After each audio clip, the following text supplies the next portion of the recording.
Morning to all of you. बहुत ही कम time है, सो आपको स्मार्ट वर्क करना है। और मैं एक रामबाण बुक लेके आई हूँ करंट अफेयर्स के लिए, जो एमपी करंट अफेयर्स पूरा कवर करेगा, इंटरनेशनल और नेशनल पूरे, मतलब 10 के 10 क्वेश्चन आपको इसमें से फंस सकते हैं। अब देखो भैया, मैं पेपर तो बना रही हूँ, तो मैं इतना बोल सकती हूँ कि फंस सकते हैं, लेकिन मोस्ट मतलब प्रोबेबली क्वेश्चंस आ ही जाएंगे। लगभग 70 to 80 या फिर 80 to 90% क्वेश्चन आपको इसमें से देखने को मिलेंगे। तो मैं बुक का रिव्यू आपको दे देती हूँ, जिनके आई होप कि मैंने पहले भी इसको सजेस्ट किया था, तो बहुत सारे लोगों के पास ऑलरेडी ये बुक होगी। और मैं ये भी बताऊँ कि इस बुक में सबसे पहले आपको क्या प्रायोरिटी देनी है, कौन से टॉपिक पढ़ने हैं। और जिनके पास ये बुक नहीं होगी वो तुरंत जाके कल ले लेना, मार्केट में आ गई है। बहुत ही अच्छी बुक है, बहुत ही क्रिस्पी है, बहुत कम पेजेस में बहुत सारी जानकारी इसमें दी गई है। तो चलिए देखते हैं बुक, ठीक है। तो ये बुक है और इसका प्राइस है 170, बट मेरे को 100 में पड़ी है, ठीक है, 100 रुपीज़ में। तो देखो, सबसे पहले क्या करना है, सबसे पहले आपको सिलेबस देखना है। इसमें बहुत अच्छी बात यह है कि प्रीवियस ईयर के क्वेश्चंस भी बीच बीच में दिए हुए हैं और सिलेबस भी दिया हुआ है। देखो, सिलेबस में खाली 3 पॉइंट्स हैं।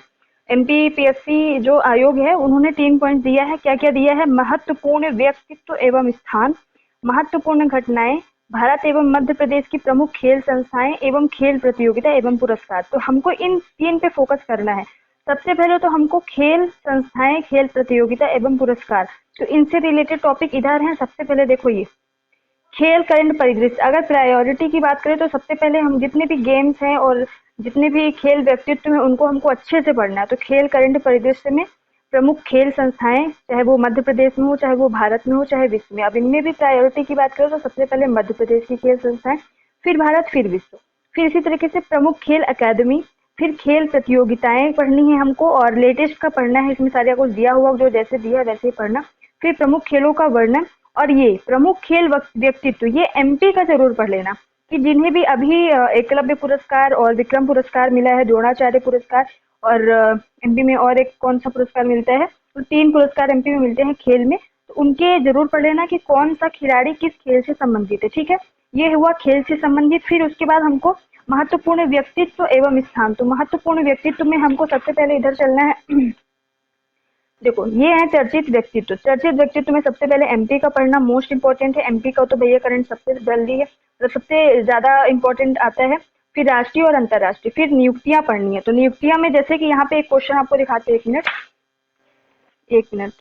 देखो, इस बुक की एक खासियत है, तो मैंने पहले भी बताया था कि कहीं भी महिला राष्ट्रपति या प्रधानमंत्री किसी देश में पहली बार बनती है तो वो जरूर क्वेश्चन आता है।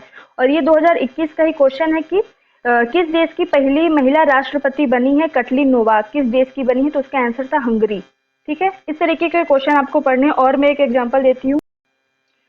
ये देखो, वर्तमान में ये 2022 के पीएससी में आया था कि भारतीय थल सेना अध्यक्ष कौन है? तो मनोज पांडे। तो इस तरीके से आपको व्यक्तित्व पढ़ना है। अब आपको समझ में आ गया होगा कि अगर व्यक्तित्व की बात करें तो किस तरीके के क्वेश्चन आते हैं, ठीक है।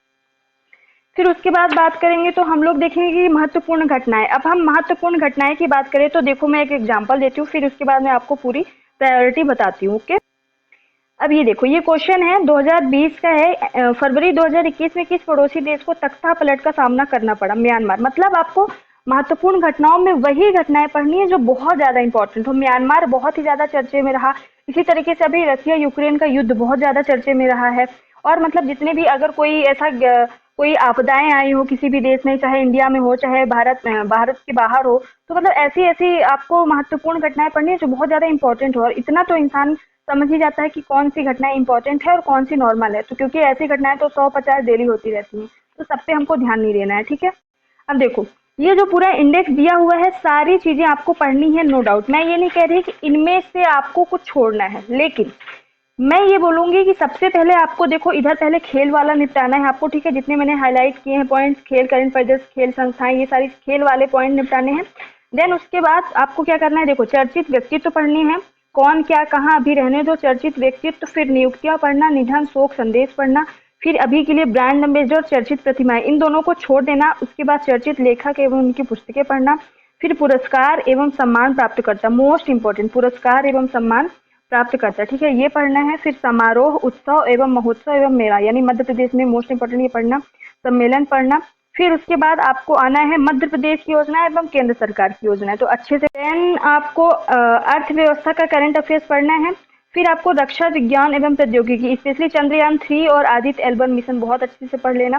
फिर पर्यावरण का करंट अफेयर्स, कोई ऐसी रिपोर्ट आई है जैसे कि अभी तेंदुआ के जनगणना में एमपी का प्रथम स्थान था, बाघ में एमपी प्रथम, इस तरीके से आपको कोई ऐसी रिपोर्ट एमपी से रिलेटेड आई तो जरूर पढ़ना।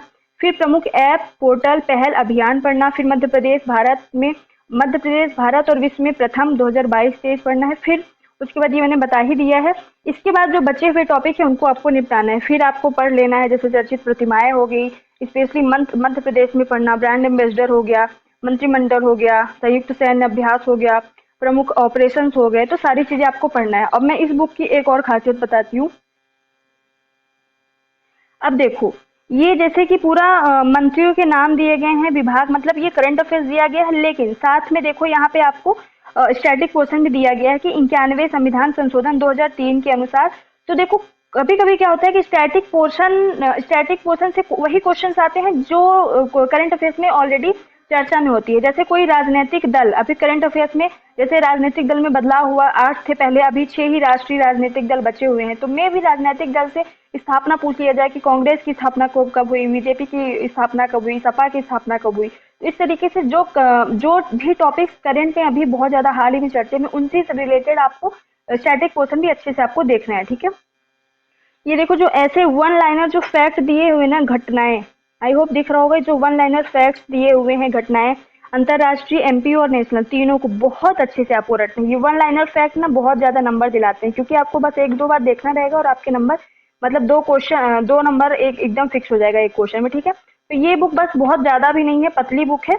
इसमें देखो एक मैं स्ट्रेटेजी भी बता देती हूँ कि किस तरीके से पढ़ना। देखो सबसे पहले आप खेल को निपटाओ, एक दिन में कोशिश करो कि पूरा खेल निपट जाए। फिर उसी तरीके से व्यक्तित्व को निपटाओ, मतलब जब आप हिस्ट्री पढ़ रहे हो, लाइक आपको हिस्ट्री देना है 2 घंटे, तो हिस्ट्री 1 घंटे पढ़ो, फिर 10 मिनट या 15 मिनट आप करंट अफेयर्स को दो। फिर कोई सब्जेक्ट पढ़ो, फिर 10-15 मिनट करंट अफेयर्स को दो। तो इस तरीके से आपका करंट अफेयर्स मतलब कवर भी होता जाएगा और आपको बोरिंग भी नहीं लगेगा कि इतना सारा करंट अफेयर्स पढ़ना पड़ रहा है या फिर अलग से टाइम देना पड़ रहा है। तो आई होप कि आप लोगों को सारी वीडियोस पसंद आई हो, और किस टॉपिक पे आपको वीडियो चाहिए जरूर बताना। और इसी तरीके से ये जो बुक है उसको लेके इसी तरीके से एक एक टॉपिक कवर करते जाओ, जैसी प्रायोरिटीज मैंने बताई है उसी तरीके से दे के अच्छे से पढ़ाई करो। और all the best, thank you so much, जय हिंद, जय भारत।